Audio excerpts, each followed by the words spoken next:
모든 지각에 뛰어나신 하나님의 은혜와 평강이 그리스도 예수 안에서 저와 여러분에게 함께 하시길 축원합니다. 아멘.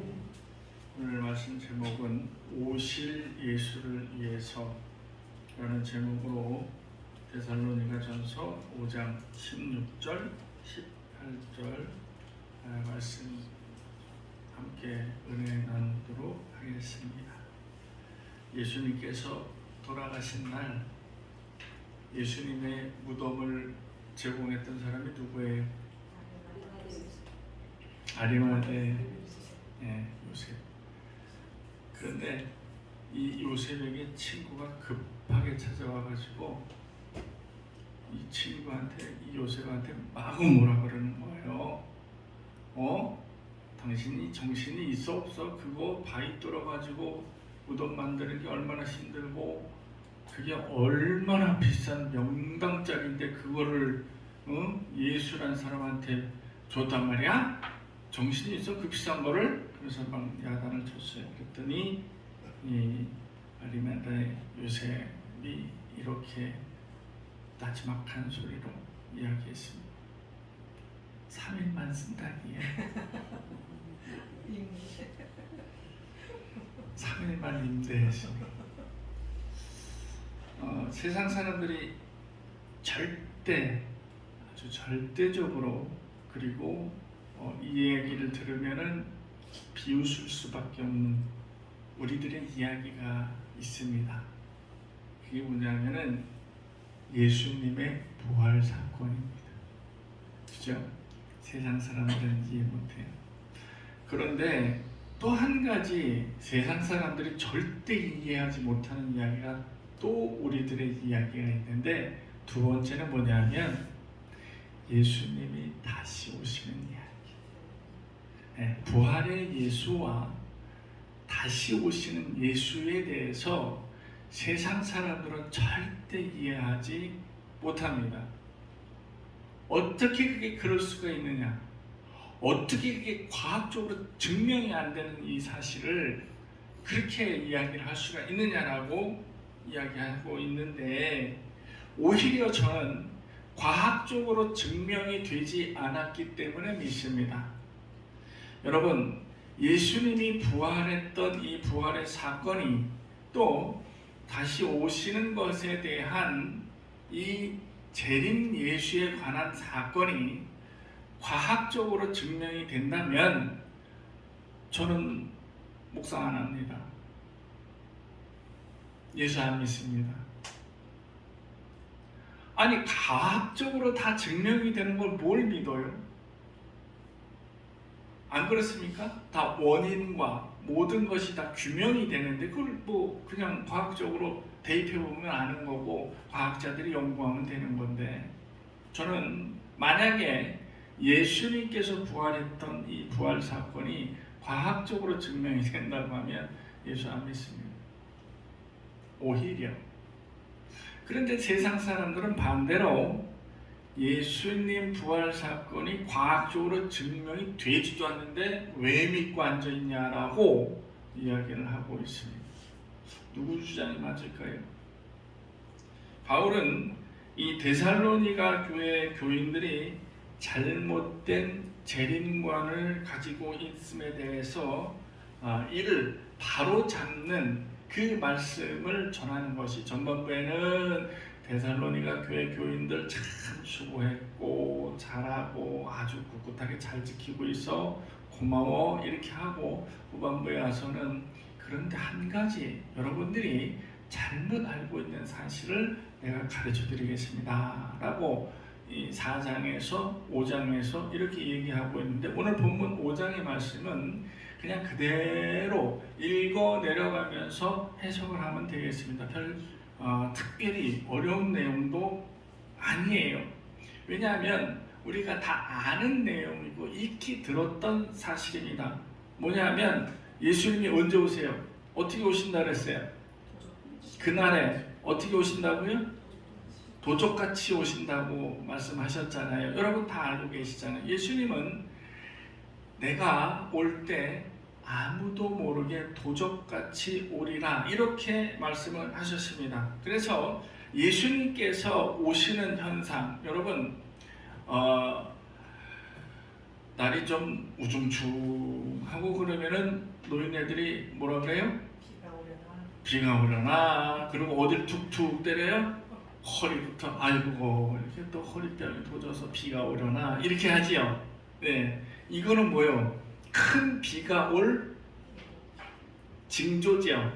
예, 징조예요. 이 땅에서 개미들이 막 줄지어서 막 자기네 이고 지고 이사를 간다. 그럼 뭐요? 큰 비가 오겠다는 얘기죠. 이 징조지요. 예. 그런데 예수님이 이 땅에 오시는 거에 대해서는 징조도 없어요. 예시도 없습니다.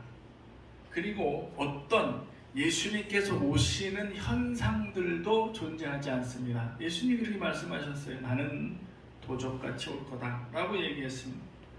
그래서 예수님께서 오시는 것에 대해서 성경에서는 아무것도 기록한 내용이 없습니다. 만약에 여러분 성경을 읽다가 목사님 저는요 예수님이 오실 때에 어떻게 되리라 라고 그렇게 하는 그 구절을 발견을 했습니다 라고 저 좀 가르쳐 주세요.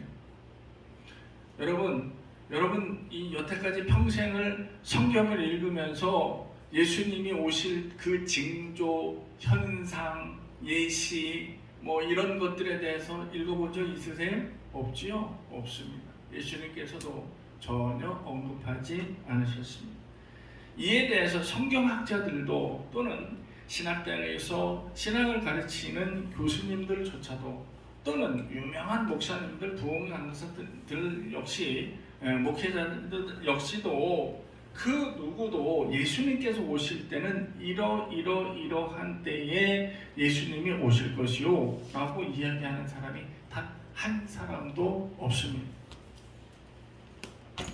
그런데 오늘 본문에 데살로니가 교회 교인들 중에 일부는 예수님께서 다시 오는 그날 때문에 예수님께서 오시겠다 하신 그날 때문에 잘못된 신앙을 가지고 있고 잘못된 재림관을 가지고 있고 이것 때문에 내 일상생활에 지장을 주고 있단 말이죠. 성경에는 말세의 부분, 종말의 때에 말세 때에 그 일부로 뭐라고 기록이 되어 있냐면 그때에 누가 나타나냐? 내가 예수다. 여기저기서 내가 예수다 라고 주장하는 사람들이 많이 나타날 거고 예수가 여기 있다 저기 있다 이런 사람들이 많이 나타날 것이다. 그리고 이단들이 득세할 것이다. 또 우리가 아주 기본적으로 알고 있지요. 지진, 전쟁, 기근. 또 예수님께서 오시는데 그날을 나는 알아. 1992년 10월 28일 날 자정에 오실 거야. 라는 사람이 등장을 한다는 거죠. 또는 하나님께서 나에게 계시를 주셨는데 직통 계시를 주셨다.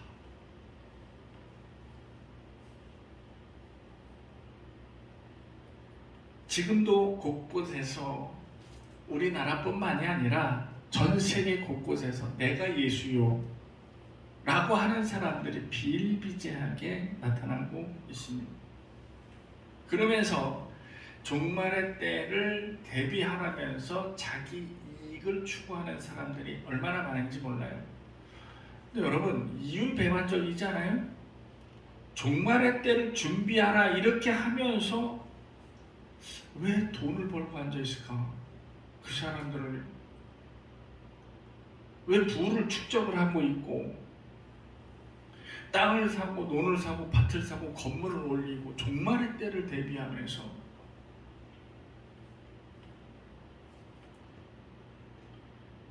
가장 근래에 그런 종말의 때를 대비한다라고 해서 여목사 신옥주라는 여자가 저 피지에 섬을 하나 사가지고 피지에 섬이 있는 거기에 땅을 사가지고 자기 교인들을 거기다가 다 옮겨놨지요. 여권 뺏기고 오지도 못합니다. 오고 싶어도 못해요. 그저 평생 노동에 시달리고 있어요. 그 여자 지금 어떻게 됐어요? 감옥 가 있습니다. 그런데 이거를 교묘하게 교인들은 또 억압받는, 고난받는 종으로 묘사를 하고 있습니다. 분명 자기가 잘못했는데 그거를 억압받는, 고난받는 종, 우리를 위해서 고난받는 종으로 이야기를 하고 있습니다.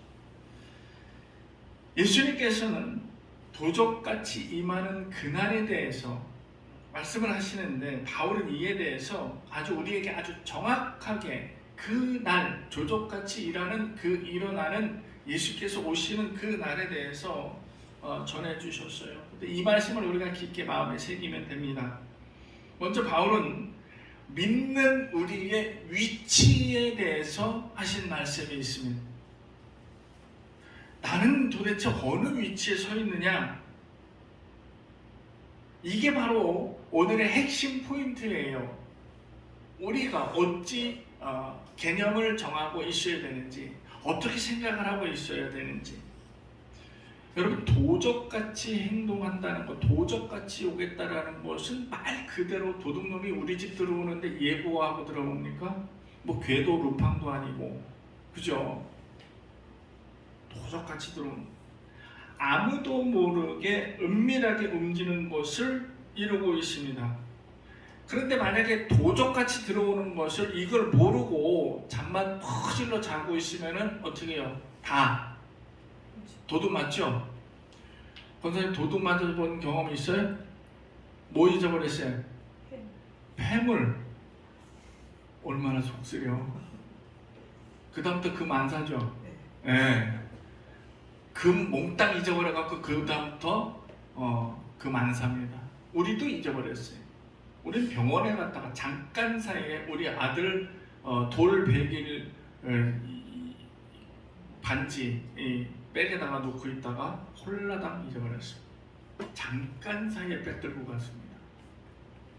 정말 도적같이 가져가더라고요. 병원에서. 그런데요, 이런 도적을 막겠다고 언제든지 도적이 올지 모르니까 잠 안 자고 지켜볼 수 있습니까? 여러분, 24시간 도적이 올지 모르니까 지킬 수 있어요?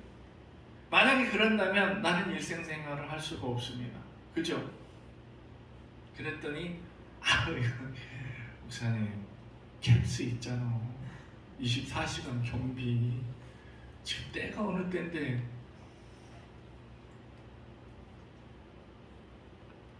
우리는 이런 상황에 대해서 전혀 걱정할 필요가 없다는 것을 바울이 얘기하고 있습니다.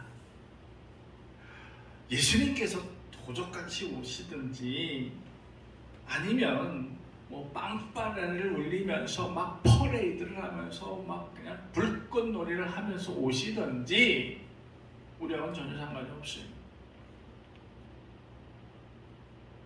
이게 무슨 말이냐면은 이 도적을 운운하는 이야기는 우리가 아니고 저 세상 밖에 있는 저들에 관해서 얘기하고 있는 거예요. 왜냐? 4절에서 5절 말씀을 보면은 5절에 뭐라고 기록이 되냐? 우리는 다 빛의 자녀라 라고 기록이 되어 있습니다. 그래서 낮이나 밤이나 도적같이 오시나 우리는 이미 주님이 오시면 그냥 맞이하러 나가면 되는 거예요. 밤에 오시던 도적같이 오시던 이러한 경고성 발언은 뭐요?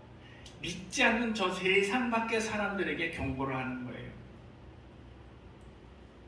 나는 이미 그 빛 안에, 주님 안에 하나님 백성으로, 하나님 자녀들로 자리 잡고 있기 때문에 전혀 관계가 없다라는 거죠. 바울은 이거를 얘기하거든요. 여러분들은 이미 구원받은 자들이요. 예수님께서 언제 오시든 그냥 맞이하러 나가면 되는 거예요. 그걸 왜 걱정하고 있습니까? 우리도 마찬가지예요. 그러니까 종말의 때가 어찌 되었든 뭐가 어찌 되었든지 간에 그거 걱정할 필요 없다라는 거예요. 뭐 요한계시록이 어쩌고 그거 걱정할 필요 없다라는 겁니다. 요한계시록 겁먹을 필요 없습니다. 요한계시록은 요한이 계시를 받아서 쓴 책이 요한계시록이에요. 그러니까 거기에 대해서 너무 얽매여서 이 종말을 두려워할 필요 없다라는 거예요. 자, 이 말씀이 왜 중요한가 하면 이 말씀으로 많은 사람들이 헷갈려하고 또 이 말씀 때문에 유혹에 넘어가기도 합니다. 이 말씀 때문에 내 믿음이 신앙관이 흔들릴 수도 있어요. 6절에서 한번 졸지도 말고 깨어 근신하고 있으라 한다는 것은 근신하라 라고 해서 내가 뭔가 잘못을 해가지고 집에서 그냥 자숙하면서 반성문 쓰고 이런 의미가 아닙니다. 이는 두 가지 측면에서 이야기할 수 있는데 먼저 우리의 영적 건강함에 대해서 언급을 한 거예요. 졸지도 말고 깨어있는 우리의 영적 상태에 대해서 이야기하고 있습니다. 내 영이 잠자고 있다면 가장 큰 문제는 뭐냐? 성령께서 우리에게 손 내미시는 것을 몰라요. 성령께서 우리에게 역사하시는 자체를 깨달을 수 없습니다. 이건 성령이 도우시는 건지 무엇하는 건지 당최 알 수가 없습니다. 내 영이 잠자고 있다면. 그래서 여러분, 영과 육은 분리되어 있습니까? 아닙니다. 영과 육은 하나예요. 건강한 영에 건강한 육이 존재할 수 있습니다. 그래서 내 영이 잠자고 있다면 내 육도 함께 잠잘 수밖에 없다라는 사실입니다. 여러분, 육이 잔다는 것은 그것은 내가 12시간 내내 24시간 내내 자는 게 아니라 내 육이 잔다는 것은 그것은 내 육이 옳지 못한 방향으로 흘러가고 있다는 사실입니다. 내 영이 잠잠으로 내 육이 잠자고 내 육이 잠잠으로 나의 육신이 옳지 못한 방향으로 흘러가고 있음을 인지하지도 못한 상태가 된다는 거예요. 그래서 저 어둠 속에서 신음하고 있는 세상 밖에 저 양반들과 우리와 별반 다를 바가 없다라는 것입니다. 우리는 그냥 세월을 허비하고 소비할 수 있는 그냥 육적인 생활로 갈 수 있다라는 것입니다. 그러므로 우리가 여러분 깨어 있으십시오 라는 말이 중요한 것입니다. 왜 깨어 있어야 되느냐? 이게 중요한 거예요. 그냥 깨어 있어서 주님이 올 때 그때만 기다리고 있으면서 그냥 주님 오시면 맞이하면 그거 깨어 있으라고 하는 그 의미가 아닙니다. 열처녀의 비유가 있죠. 바로 이런 얘기예요. 깨어 있는 열처녀. 바로 이런 의미를 내포하고 있다라는 사실입니다. 그러면서 12절 13절에 보면 참 특이한 말씀이 기록이 되고 있습니다. 바울이 말한 결론, 이것은 우리가 예수 그리스도의 제자로서 하나님의 백성으로만 있다면 때와 시는 걱정할 필요가 없다. 나는 예수님의 제자여 구원받은 사람이요 하나님의 백성이 하나님의 자녀로서 살아간다면 굳이 그게 때가 언젠지 시가 언젠지 언제 오실런지 징조가 어떤지 뭐 공중으로 재림하시는지 어쩐지 그거 일일이 그거 챙길 필요 없다라는 것. 때가 되면 오실 거고, 오시면 나는 맞이하러 나가면 되는 거고, 이미 내가 깨어있기 때문에 주님 오시는 거 영적인 상태로 알 수 있는 거고.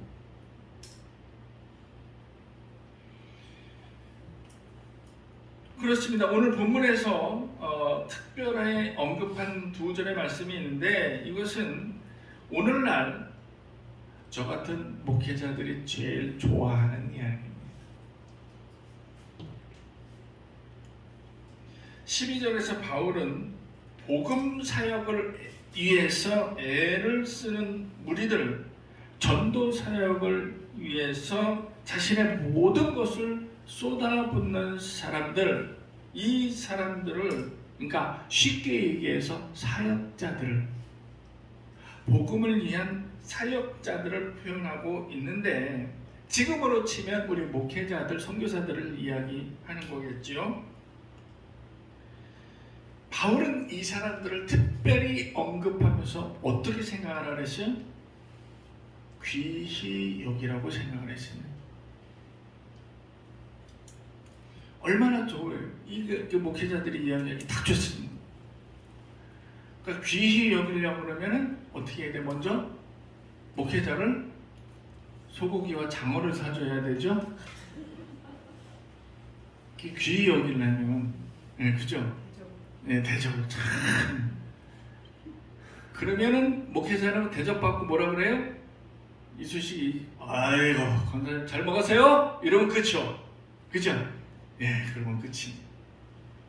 왜? 어떤 근거로? 오늘 말씀을 근거로 귀히 여기라고 그랬으니까. 그래서 제가 이게 목회를 가만히 하면서 지금 이제 개척 8년째 하고 있는데, 아무래도 우리 교인들은 나를 귀히 생각하는 것 같지가 않아. 장어를 먹어본 기억이 없어.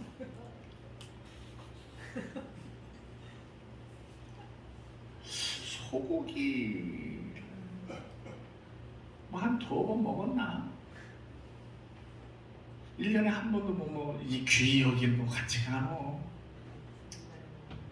그래서 저는 이제 오늘부터 저기 문에다가 데살로니가 전서 5장 12절 13절을 대문짝만하게 한번 써볼까라고 고민 중에 있습니다. 자, 여러분, 그런데 귀히 여기는 것도 중요한데 바울은 또 한 가지 뭐라고 언급을 했냐면, 이 사역자들하고 어떻게 지내라? 화목하게 지내라 그러십니다. 화목하게. 화목이라는 것은 바울이 지금 아주 포괄적으로 이야기를 하고 있습니다. 그래서 이 복음을 위해서 애쓰는 사람들을 귀히 여길 줄 알고, 복음을 위해서 애쓰는 사람들을 위해서 화목하게 지내라 라는 것을 당부를 하고 있습니다. 마치 그걸 따져보면 우리 교회 교인들은 저하고 굉장히 화목하게 지내고 있습니다. 거의 담임 목사가 친구요. 그죠? 네, 그건 어떻게 잘 지키는지 몰라. 소고기도 안 사주면서. 자, 여러분, 혹자는 이 말씀을 가지고 저처럼 이렇게 교묘하게 비틀어가지고, 그래가지고 목회자에게 아주 맹목적인 충성을 강요하는 사람들도 있습니다. 그런데 여러분, 우리는 영적인 깨어있는 상태에 있는 사람이라면 아무리 복음을 위한 목회자, 사역자들이라 할지라도 공적인 부분과 사적인 부분은 구분을 할 줄 알아야 돼요. 어느 목사는, 정말 제가 옆에서 진짜 들은 이야기예요. 어느 목사는 하도 목사 말에 저는 제일 싫어하는 게 이 목사 말에 순종하라 말이라고 몇 번을 얘기하죠. 주의 종, 목사 말이 아니라 주의 종 말에 지만 주의 종이야? 여러분들 다 주의 종입니다. 그러면 목사인 지도 여러분들 말에 순종해야 돼. 그죠? 그렇게 얘기하면 여러분도 주의 종입니다. 그런데 이놈의 인간, 이 목사님께서는 입에 붙어서 주의 종말에 순종하시오가. 그래서 어느 날 밤에 제가 목회하기 이전에 친구들하고 반갑게 당구장에 갔어요. 그랬더니 그 밤에 자기네 교회 집사들하고 데리고 와서 당구를 치는 거야. 근데 그 목사가 당구가 300이요. 신학 공부를 안 하고 당구만 쳤나 봐. 그래서 목사 300인데 근데 집사들, 어리버리한 집사들 데리고 당구를 가르쳐 주는 거야. 그러는데 거기서도 요거를 빨간 공을 요 하얀 공하고 이렇게 해가지고 여기를 탁 해갖고 요 3분의 1을 탁 쳐보라고. 쳐보면 100% 맞아. 주의 종말에 순종하시오. 아니 당구를 치면서도 무슨 주의 종말에 순종하시오가 나오냐고. 그 내가 속으로 저 목회 안 할 때니까 쟤는 안 되겠다 라고 생각한 사람이야. 그런데 잘 되더라고.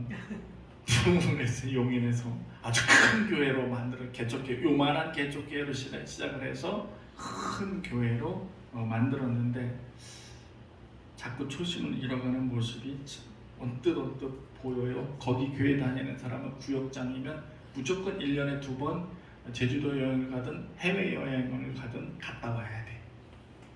무조건 구역장들, 제자반 그룹장들 모여해가지고 그냥 쌓아갖고 한 번씩 해외여행 갔다 와야 되고, 해외여행 안 가면 목사가 불러다가 야단을 치고 이래가지고 그것도 해외여행 때문에 시험에 들고 막 그랬어요. 그랬는데도 잘 되더라고.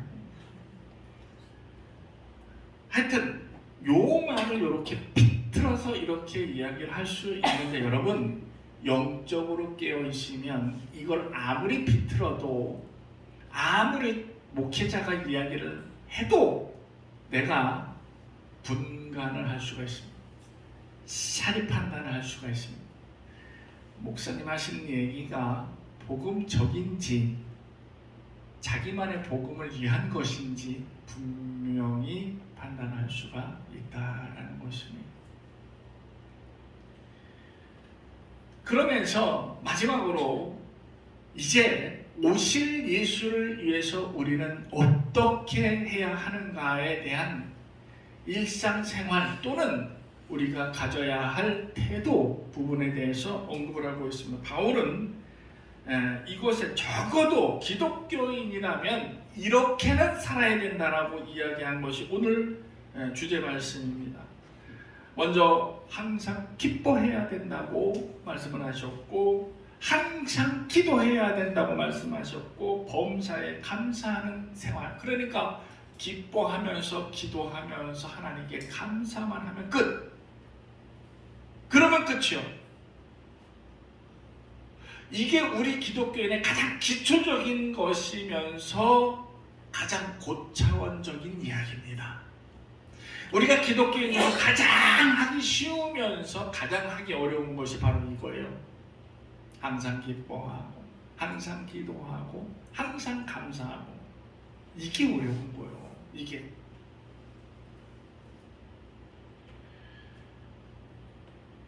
우리는 이 세 가지가 우리 몸에 완전히 익숙하고 몸에 배이게끔 만들어야 되는 게 우리의 의무입니다. 여러분의 의무예요. 항상 기뻐하도록 노력해야 되고, 기도하도록 노력해야 되고, 감사하는 생활. 이게 여러분의 의무입니다. 의무는 뭐예요? 꼭 해야 되는 거죠. 여러분 꼭 이렇게 해야 되는 거예요. 이게 우리 기독교인의 가장 기본적인 소양입니다. 그러면서 그 밑에 19절에 보면은 뭐라고 얘기했어요? 성령 소멸을 하지 마라 라고 얘기했죠. 이게 뭐냐면, 여러분 성령이라는 것은 성령께서 우리가 성령에 의해서 쫓아가고 성령을 사모하고 은사를 사모하고 이런 거 좋습니다. 그런데 이게 양날의 칼이에요. 양날의 칼. 그래서 너무 광적으로 성령께 의지하면 어떤 현상이 생기느냐? 지금도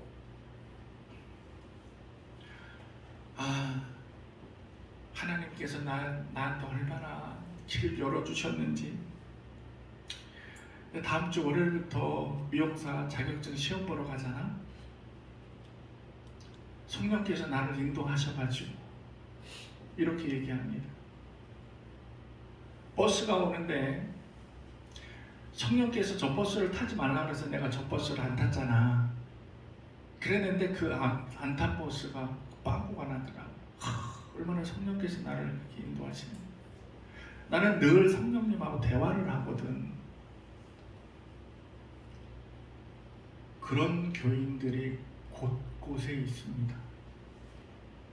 들어보셨죠? 그런데 너무 그럴 수 있습니다.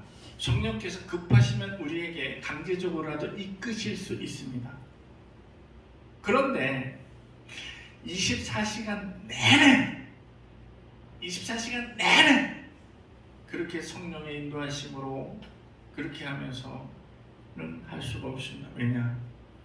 지가 엘리야요? 이사야요? 엘리야, 이사야도 그렇게는 못해. 그런데 말끝마다 성령께서 나에게 인도하신, 말끝마다. 그거는 지 생각이요. 지 생각을 성령께서 그렇게 하셨다라고 얘기하는 거예요. 그러니까 이게 분간양, 진짜 성령께서 나에게 그렇게 말씀을 하신 건지 자기 생각을 성령께서 그렇게 한 거라고, 그런, 이걸 뭐라 그래야 돼요? 과대망상이라 그래요? 리플리즘문이라 그래야 돼요? 뭐의 어느 부분이요? 이게 굉장히 위험한 신앙 상태입니다. 두 가지가 양분하고 있어요. 이 너무 광적으로 의존하다 보면 그런 현상이 생기고, 또 한 가지는 또 그렇다고 해서 너무 이성적으로만 판단하게 되면, 그러면은 다 내가 모든 것을 하게 돼요. 성령은 젖혀두고 내가 주장하고 내가 이끌고 내가 하게 되는 거예요. 그럼 내가 믿을 의미가 하나도 없잖아요. 누굴 믿어? 내가 다 할 수 있는데. 그래서 우리는 나중에 진짜 이거 말씀을 잠깐 언급을 하면, 차든지 덥든지가 바로 이 말이에요. 여러분, 차든지 그러면은 냉랭해갖고 지옥 갈 사람, 덥든지 그러면 막 그냥 열광적으로 뜨겁게만 찬양하고 이래갖고 구원받은 성도의 모습이 아니라, 너희는 차든지 덥든지 하라는 그 의미는 바로 이겁니다. 자기 성격에 맞게 뜨거운 열정적으로 가서 예수를 믿든지, 아니면 내 성격에 맞게 차가운 이성적으로 판단하면서 예수를 믿든지, 이 포지션을, 어떤 포지션을 잡을지 판단하라는 거예요. 그걸 이상하게 해석을 해가지고 차든지 덥든지를 그런 개념으로 잡고 있으면 안 된다는 거예요. 논리적으로 이성적으로 해도 나는 예수를 믿는 사람이고, 열성적으로 열광적으로 주여 할렐루야 하더라도 나는 예수를 믿는 사람, 동일한 거예요. 차든지. 그러나 이것만은 하지 마라, 미지근하지 마라 라는 거예요. 이도 저도 아닌.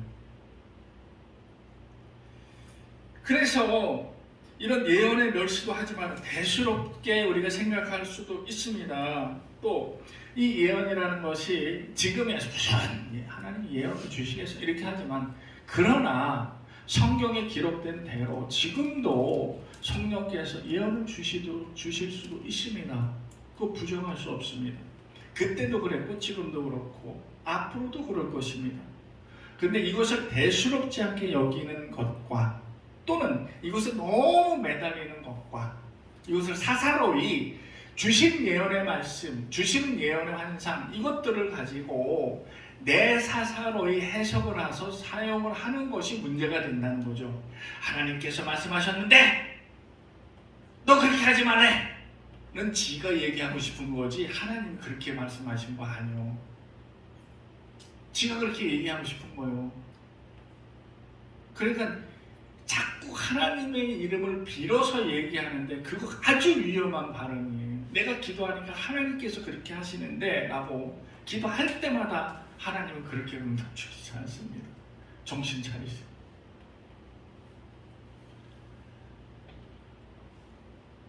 범사에 좋은 거 사모해야 된다는 거. 어떤 사람들은 병성이 봤는데 진짜 이쁘장한 50대 후반에 60 초반에 아줌마인데 피부가 탱탱하고 뭐 정말 아름답더라고 외모적으로. 그런데 이 양반이 그 PD가 물어봤어요. 어떻게 이렇게 비결이 뭐예요? 라고 했더니 저는 첫째, 벌레 먹은 사과 안 먹습니다. 그게 무슨, 저는요 한 가지를 먹더라도 이쁜 거, 잘난 거, 고운 것만 골라서 평생 먹었더니 이렇게 됐습니다. 이거를 믿어야 돼, 말아야 돼 라고 하는데, 그게 뭐냐? 마음가짐이야. 미에 대한 마음가짐인 거예요. 그러니까 먹는 거 하나라도 그렇게 이쁨을, 아름다움을 추구하다 보니까 매사에 아름다워질 수 있도록 그거를 추구하고 있다는 거죠.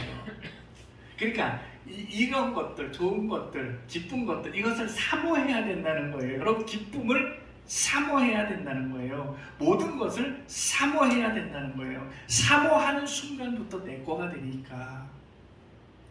바울은 지금 그것을 이야기하고 있습니다. 여러분, 우리나라에 성경이 새로 쓰여진 거 아십니까?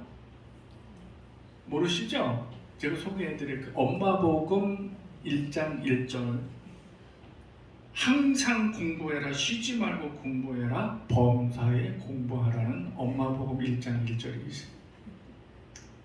이게 뭐냐? 이거는 학생의 본분입니다. 그죠? 그렇다면 우리의 본분은 바로 이거예요. 16장 22절, 16절에서 22절이 바로 우리의 본분이 되겠습니다. 지금껏 제가 여러분들에게 말씀드린 거예요. 믿음의 자녀, 하나님의 백성된 우리는 언제 다시 오실 예수님을 기다리는 소망 중에 있는 믿음이 있어야 된다라는 것을, 이 소망을 간직하고 있다면은 매일매일이 즐겁습니다. 그리고 이 소망을 간직하고 있으면은 넉넉한 하루를 보낼 수 있습니다. 그리고 행복한 하루로 보낼 수 있는 원동력이 될 수 있습니다. 가끔 우리 주변에서 오실 예수에 대해서 다르게 설명을 하고, 그리고 두려움과 공포를 심어주면서 자기 사익을 추구하는 집단들이 종종 발생을 하고 있는데, 오늘 드려진 말씀 몇 가지만을 깊게 머릿속에 새기고 있다면은 우리는 조금도 흔들리지 않을 것입니다. 우리 이영교회 성도 여러분은 모두가 다 그런 소망 중에 사는 하나님의 백성이 틀림이 없으므로 앞으로도 계속 흔들림 없이 당당하게 나설 수 있도록 주의 이름으로 축복합니다. 아멘. 기도하겠습니다.